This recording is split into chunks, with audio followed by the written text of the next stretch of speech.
Keren sekali! Pemuda ini visualisasikan suasana zaman Majapahit dan Sriwijaya lewat rekayasa AI namanya Medan Amrullah. Lulusan STAIN, Kediri, kini ramai dibicarakan di dunia maya setelah salah satu video AI-nya diunggah di akunnya.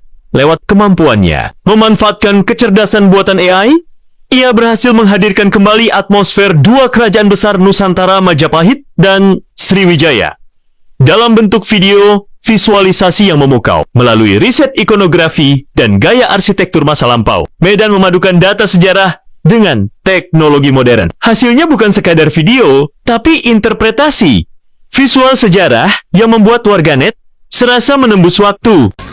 Halo guys, aku ada di Majapahit tahun 1365 Masehi di masa pemerintahan Hayam Wuruk yang dalam Nagara Kretagama merupakan masa kejayaan. Kita explore.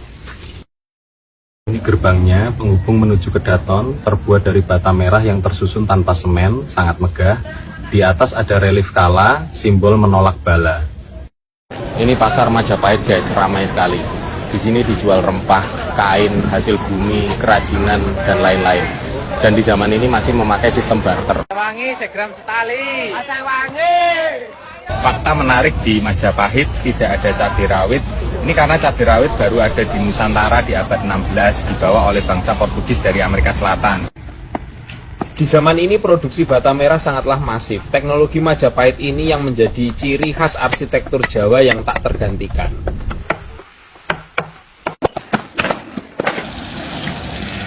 Di zaman Majapahit sudah ada peternakan yang tertata, salah satu pilar ekonomi agraris yang mendukung pangan dan transportasi.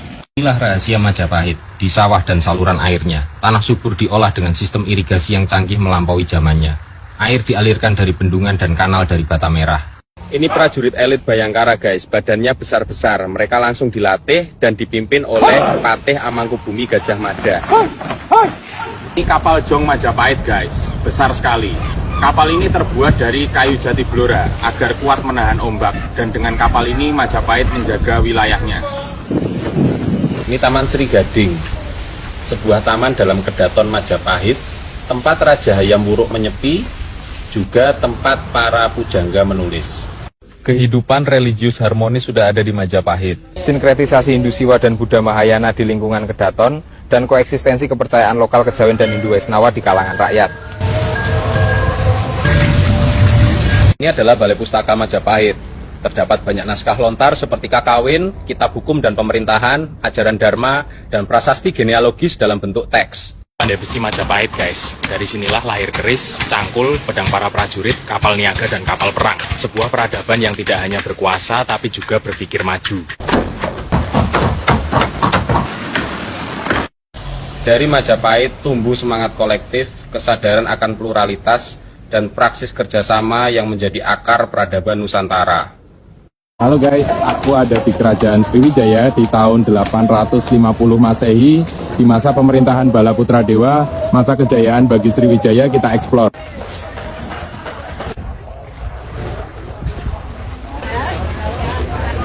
Ini pasarnya guys, perdagangan di Sriwijaya sangatlah maju. Raja Balaputra Dewa membangun sistem administrasi yang mengatur tarif barang, menjaga kestabilan ekonomi, dan memastikan keamanan jalur laut.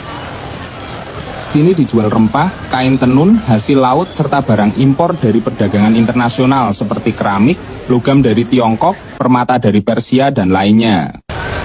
Inilah Kampung Sipil Sriwijaya, rumah panggung dari kayu ulin beratapkan daun rumbia. Arsitektur ini yang kelak menginspirasi bentuk rumah tradisional Sumatera Selatan di zaman Anda. Adapun bata merah di zaman ini sudah ada namun terbatas. Karena itu hanya dialokasikan untuk pembangunan candi, stupa, wihara, serta ditopang dengan bahan batu kapur.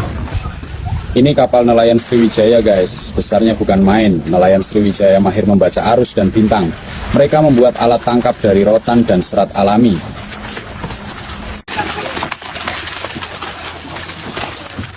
Selain fokus di perdagangan dan pelayaran, pertanian di Sriwijaya juga berkembang berkat sistem irigasi alami. Ini mendukung swasembada pangan serta ketahanan ekonomi kerajaan. Sriwijaya merupakan pusat pendidikan monastik terbesar di Asia Tenggara. Banyak pelajar dari mancanegara belajar di sini sebelum melanjutkan ke Universitas Nalanda, India. Ajaran Mahayana menekankan keseimbangan antara kebijaksanaan dan kasih sayang. Para bikhu mendidik rakyat tentang etika, tanggung jawab, dan harmoni alam sebagai dasar moral. Selain itu juga terdapat pendidikan umum di Sriwijaya. Para murid belajar bahasa Sanskerta, filsafat, astronomi, kosmologi, ilmu pemerintahan, pelayaran, dan lainnya. Dipandu oleh cendekiawan istana dan brahmana. Ini bukti betapa seriusnya Sriwijaya membangun tradisi intelektual yang terorganisir. Sebuah peradaban yang melampaui zamannya. Ya, bengkel armada laut Sriwijaya. Kapal-kapal termasuk kapal jong dibuat tanpa paku besi, tapi diikat dengan pasak kayu dan rotan yang lentur agar tahan gelombang ombak besar. Di zaman ini teknologi logam di Sriwijaya sudah maju. Mereka menguasai teknik peleburan perunggu, tembaga, dan emas. Dari bengkel seperti ini lahir arca, perhiasan, senjata pasukan, dan lainnya. Ini istananya. Di bawah kepemimpinan Raja Balaputra Dewa, Sriwijaya mencapai kejayaannya bukan karena militer, tapi berkat ilmu pengetahuan dan diplomasi. Lewat perjalanan ini, Sriwijaya berbicara kepada kita tentang bangsa yang pernah berdiri di atas samudera, mempersatukan pulau-pulau, identitas, bahasa dalam kebijaksanaan.